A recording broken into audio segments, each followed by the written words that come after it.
হ্যাঁ সবাই আছে। এই তো আমার গুছানো গেছে, আমি চলে আসতেছি। কোয়ানে যাচ্ছ তুমি? বাজারে যাচ্ছি চা খাতি। তাই শুক্রবার জুম্মা নামাজ পড়তে যাবে না তুমি? জাপানি তা বাজারতে আসি। বাজারেতে আসি আন বাজে গেছে 11টা। 11টার সময় তুমি গমের তৈতে আনতে চলে যাচ্ছ তুমি বাজারে। তুমি কি বাড়ি ফিরবা না তাই কদিন? ফিরবানি আমার সাইডে পাঁচটা বন্ধু বান্ধব এসে বসে রয়েছে, আমার জাতেই হবে, জলিভাবে জাতেই হবে। তোমার 4টা 5টা বন্ধ বসে রয়েছে হয়তো আমি বুঝতে পারিছি। 4টা 5টা বন্ধ বসে রয়েছে না, আড্ডায় পড়লে তুমি আর আজকে বাড়ি ফিরবা না। জুম্মা নামাজটা আজকে পড়বাও না, ওই আড্ডায় যদি পড়ো।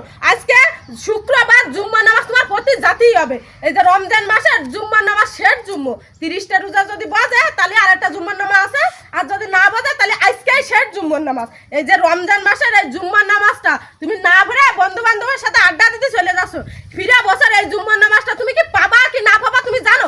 তাই কদিন ওরে বাবানি, আমি একটু যাই আসি, আমার বন্ধু বান্ধব এসে বসে রয়েছে, আমি একটু ব্যস্ত। না শোনো, কোনো কথাই কাজ হবে না। রাত 10টা 11টার সময় তো গম পারবা, আর বেলা 11টার সময় গমের তো উঠবা। কোনো কথাই হবে না।